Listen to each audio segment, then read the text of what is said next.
well, I don't want to become dependent on it. And then I get kind of confused. So you think medication is going to make you dependent? Like, what does that mean to be dependent on medication? It's going to make you artificially happy. And it's like, oh, well, I don't think SSRIs don't really do that. If they did, I think they'd be substances of abuse and everyone would be popping them.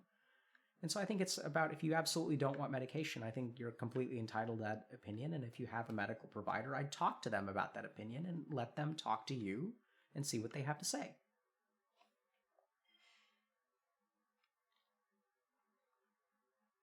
What do you think of ECT for major depression? I think it's a good evidence-based treatment for the right people. Right? So if we look at ECT, electroconvulsive therapy, so remember that, so let's just talk a little, this is getting medical. So this, once again, is just general treatment principles, okay? So if we think about why do we use ECT as psychiatrists, that I can explain. So remember that medication needs to be metabolized. Right? So like, let's think about, so I think about using ECT in severe cases of depression. And I also think about it in cases where people are poor at metabolizing stuff, or where you want to be careful about metabolism. So people who are elderly and don't have good metabolisms and suffer from side effects, and like they get woozy from Paxil, for example, and they fall and break their hip, that could be fatal. Right? So you have to be really careful about medications. You have to be really careful about polypharmacy in the elderly as well, because they're taking blood pressure medications and this medication and that medication. You toss something else in there, you don't know what's going to happen. Second thing, it's kind of interesting, but pregnant women are some of the most protected women in medicine in terms of like patients that we try to protect. Right? We're very, very careful about what we do with pregnant women because they're pregnant. And there is, some evidence that taking SSRIs and stuff may be linked a little bit to increased risk of autism and stuff like that in pregnancy. So we want to be careful because, some of the medications that we prescribe, like lithium, for example, for bipolar disorder, can lead to cardiac anomalies in the fetus. So sometimes in pregnant women, if you're going to take a medication that could be iatrogenic, not iatrogenic. Man, the brain fog. Teratogenic. Could be teratogenic, is unsafe, then you can use something like electroconvulsive therapy instead.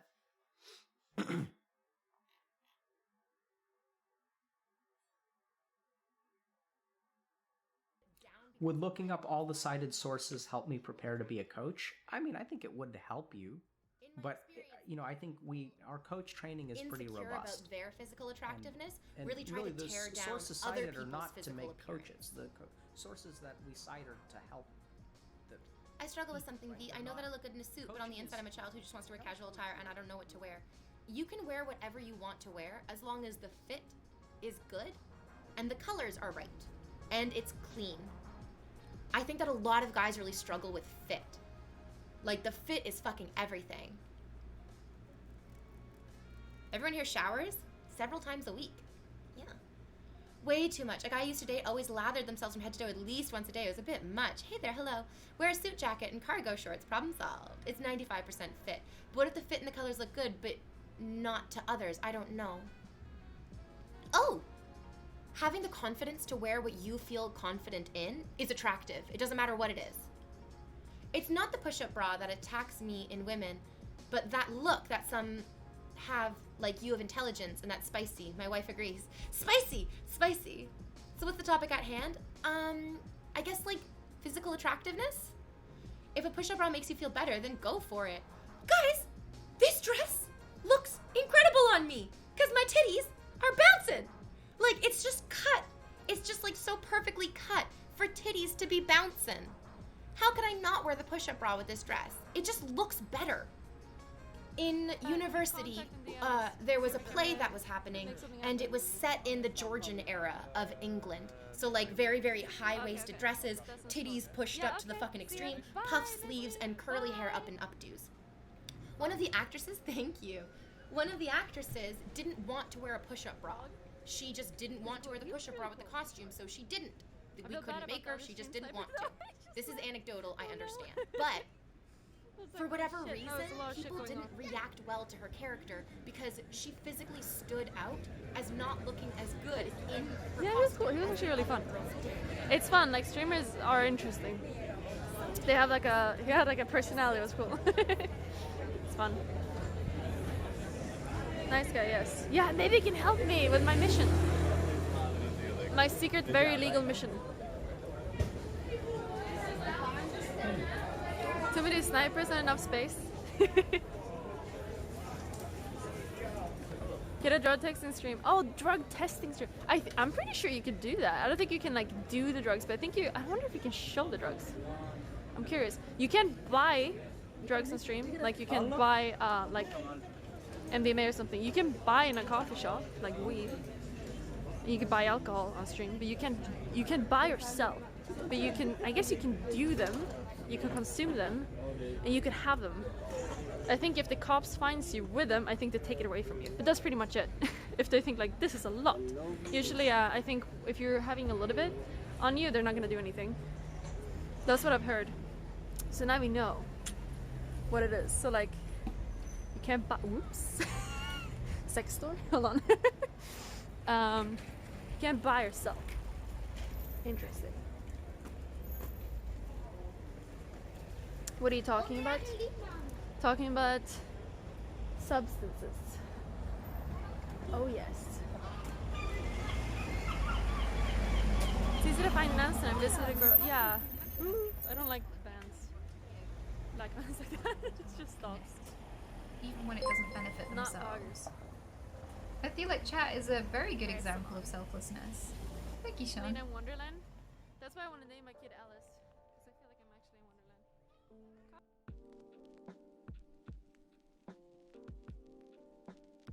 I do good things because they make me feel good. But that's not selfless, right? See, I've always seen that logic where people go, there is no such thing as selflessness. Thanks, Comfy Clover. That's really sweet of you. But I don't believe it works like that. Yes, a side effect of doing good can be feeling good. But I have done good when it felt fucking terrible. And I've still wanted to do it and I don't regret doing it. What are some examples of this? I used to have to drink every day to cope with the shit that I saw when I rescued animals. When I did a specific kind of rescue work, I saw just the most horrific, shitty things. I can't describe to you. It was just... It's enough to make you hate people forever. And I don't. But at that time, I was struggling a lot. I would come home knowing that there were awful people and animals I couldn't always save. And that if I'd have gotten there a day sooner, maybe someone would still be alive. You know, there is a struggle and a burden with that. I'd go out wondering if I was going to get hit or run over or worse. And I'd come home hoping that my friends were okay who took the next shift. It didn't feel good. But I'd do it again in a heartbeat. It doesn't have to feel good for you to know you want to be there and a part of it. And it felt awful every day. So yeah, I know what it is to do good even when it doesn't feel good. And I know that there are plenty of people in chat who'd lay down their lives for a stranger. I mean, imagine if you were in a situation where the room is filling with water. And if you let this kid drown, you can step on their corpse and be just higher than the water fills up to, or you can hold the kid above your head. And you're going to have to jump to gulps of air, and you're not going to last long enough to live yourself, but you might live long enough for the kid to get saved. And I know that there are a lot of people out there in the world who will save the kid, and it doesn't feel good to die. But there are people who've done that. There are people who've done that exact situation in wars only 12 years in jail. and in all sorts of If I situations. remember correctly, he also filmed there are some of it, heroes but during that's just an bombings and allegation, not terrorist to attacks besmirch who Jared's got good shot name. and got horribly injured, saving people they never even knew. Well, no, It- he's I found know guilty. that He goodness has- exists because there are lots of examples of people pretty who sure did he good filmed some things of even it. when it felt awful. Yeah, Fogel had They filmed stands proof more that than goodness 300 is not a commercials. social construct and it's not purely selfish. Yeah. That would have been much more concerning. Yeah. Wow. All right. Thanks to resub Dinero and the Prime Grill and the resub Pylon. O.J. Simpson, O.J. Simpson. probably evil, I would say. That's a straight into evil, yeah. Yeah, that's murder. Allegedly murder. Allegedly murder, but yeah. He evil. he eventually got busted for trying to steal his own memorabilia back, True. right? Yeah. Yep. Stealing's also pretty bad too, so I mean that's definitely evil. You were saying, what is this? What is this? It's a Celebrity ranking. Celebrity ranking by their worst moments. Yeah, bad celebrity moment tier list. Yeah, real goofball celebrity things like murder. Yeah, and sexual assault and making bad Netflix shows. Yeah. Evil Celebs is a good title, but Robert Downey Jr. is not evil. Neither is Chum-Li. Yeah, this... Or Bill Nye, for that matter. The titles are work in progress. We'll come up with a cool title. Yeah. Also, OJ... Sorry. Oh my god, you just scared me. Also, O.J. Simpson wrote the book, If I Did It, Here's How I Would Have Done It, or whatever. That actually... What a fucking idiot. Yeah. Bill Cosby, recently found innocent of all of his crimes. C tier. Yeah, that's in between goofy and I feel evil. like Bill is evil too. Well, right? I would definitely say so. He has to be. All of these are going to be. He got out evil. off of a fucking technicality. What was the technicality? I don't remember. I was getting so many.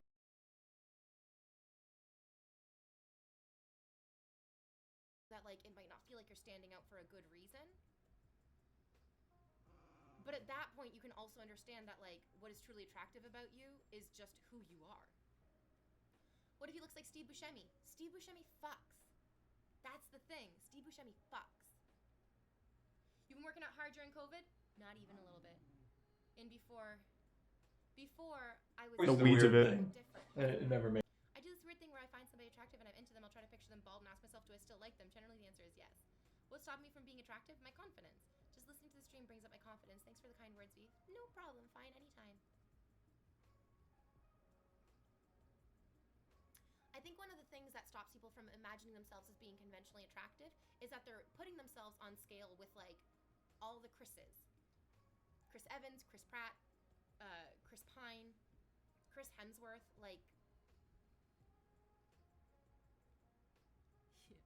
there's like so many. All the Chris's, right? So like when you're like, well, conventionally attractive and then you put yourself next to like a movie star, that's fucking ridiculous. But like, I don't know, put yourself next to like a more regular person. Most regular people aren't going to want, like not everyone wants to date a fucking Chris Hemsworth. Chris is the real Chad. I'm ugly compared to Danny DeVito. Well, everyone's ugly compared to Danny DeVito. He is the ultimate in fucking chattery. He's the ultimate Chad, Danny DeVito is. Confidence is such a weird concept. A lot of people struggle with self-love, but can so easily give it to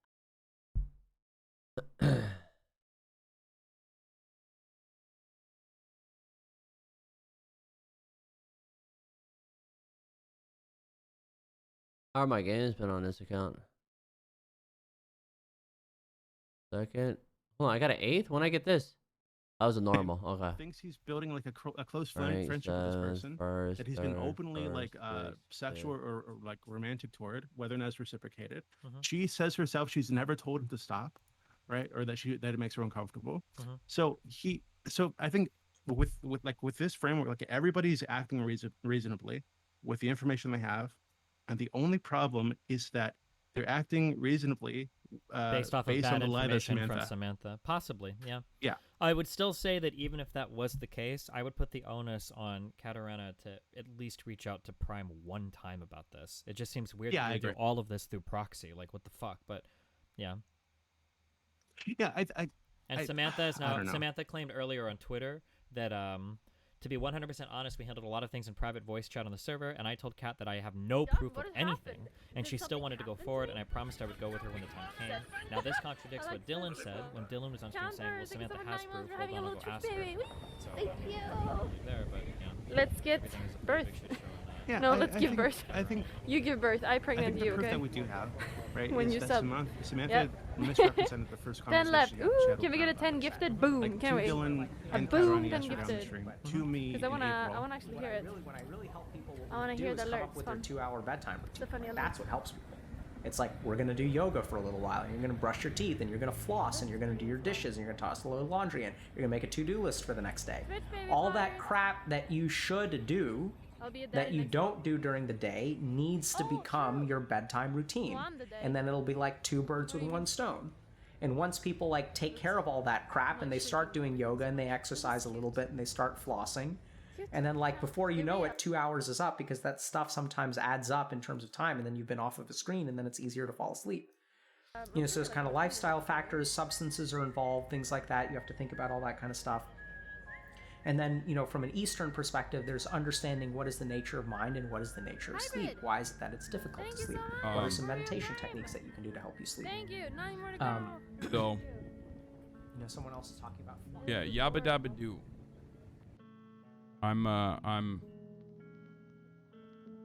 We got so much smoke in Sac, dude. Wait, what? Oh. Whew. I am in a state of tremendous pain. Like, tremendous fucking pain. I foolishly thought that I could work my lower back out again, because yesterday was the first day where I actually felt good. Where I actually felt like wait, wrong chat. That's unreal. Yesterday was the first day where I felt like I was healed completely. You know what I mean? I thought to myself, like, oh, this is fine. I can work out. Like, I'll be okay to do this exercise. And I was wrong. It's a rite of passage to snap your bags with deadlifts and then prematurely do deadlifts again. Currently, I do not have a heating pad. I do have one. My mommy immediately gave me a heating pad and lidocaine patches that are like prescription patches, apparently. I will be seeing a physical therapist again. But yeah, I mean, look, moms are like that. Moms are professionals in, like, you know, having pain and pain management. So immediately I was like, Mom, I'm not in a good situation. I literally, like, noticed how bad the situation was once I went to bed and woke up. That are newer, it just accounts in the United States or even like Canada.